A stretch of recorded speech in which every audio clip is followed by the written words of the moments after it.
In the grand tapestry of Roman conquest, where mighty generals carved their names into the annals of time and the eagle standards of legions fluttered triumphantly across continents, there existed a peculiar and persistent thorn in the sandal of the empire. His name, Ambiorix. And though you may not find him etched in marble beside Caesar or Augustus, every Roman soldier who set foot in Belgic Gaul came to know the name, and often not fondly. Maybe you find the name sound familiar.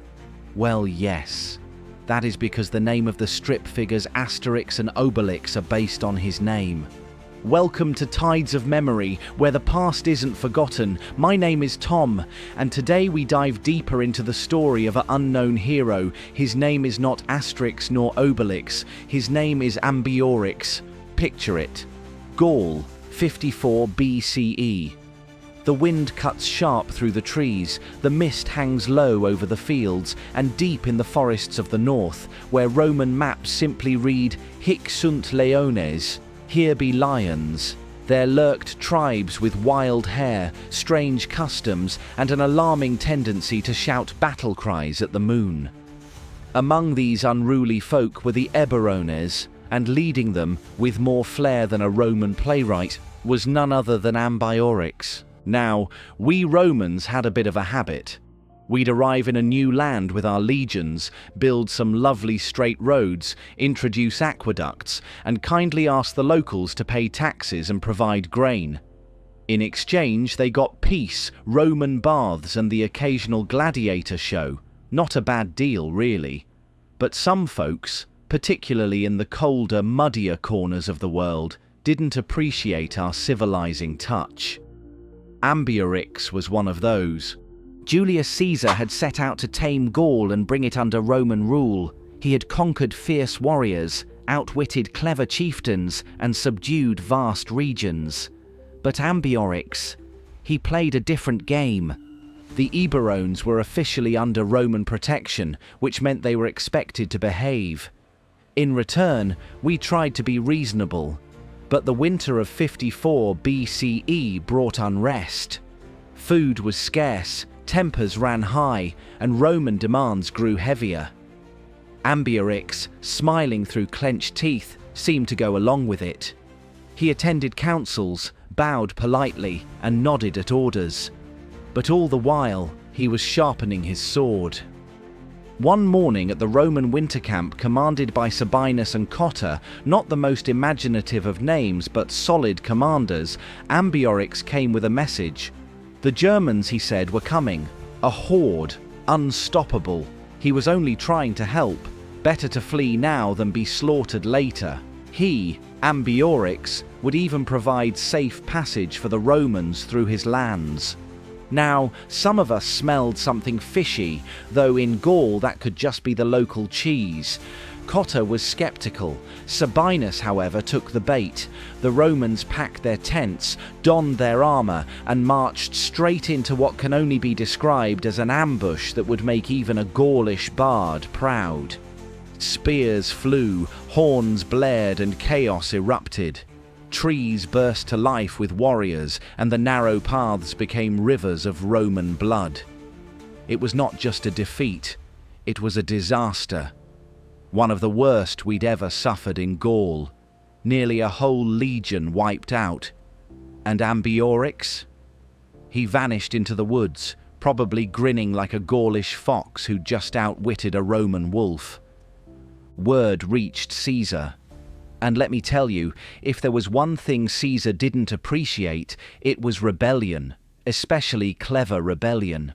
He called it treachery, deceit, a personal insult wrapped in wolfskins and wild beards. The response? Swift, brutal, unforgiving. The legions marched, burning villages, salting fields, and turning Gaulish songs into funeral dirges. Caesar summoned reinforcements, rallied allies, and turned the full force of Roman vengeance toward Ambiorix and his tribe. But catching Ambiorix was like trying to wrestle smoke. He'd strike a supply line, disappear into the mist, appear on one flank, vanish before the legions could respond. His warriors knew the land like the folds of their cloaks, and they used every stone, stream and shadow to their advantage. Now, if this is starting to sound like the plot of a certain famous comic series, you're not wrong. While Ambiorix didn't have a magic potion or a sidekick like Obelix to toss Romans into the sky, the spirit of resistance, the cunning, the refusal to be conquered, it's all there. One might say that while Asterix battled cartoon legionaries with flair and fists, Ambiorix did it with ambushes and strategy. And unlike the comics, this wasn't played for laughs. Caesar, frustrated, went beyond simple punishment. He issued a decree the Eburones would be exterminated, not defeated, erased. Other tribes were encouraged to join in the hunt, lured by the promise of Roman favor and spoils. It became not just a war, but a manhunt. Villages were emptied, survivors enslaved, and the name of the Eburones began to fade. And yet, Ambiorix remained free. No Roman ever caught him. Legend says he fled across the Rhine, into the wild lands where even Caesar dared not go. Some say he lived among the Germanic tribes, others that he vanished into myth. All we know is that he escaped our grasp. In the end, we Romans claimed victory. We always did. The roads were built, the taxes collected, the towns Romanized. But somewhere, beneath the trees and stones of the north, the story of Ambiorix lingers. Not just as a rebel, but as a reminder that even the greatest empire in the world could be outwitted, if only for a moment. So when you hear tales of Gauls who resist with superhuman strength and magic potions, remember, the real magic lies not in cauldrons, but in the hearts of those who choose defiance over surrender. Ambiorix didn't defeat Rome, but he defied it.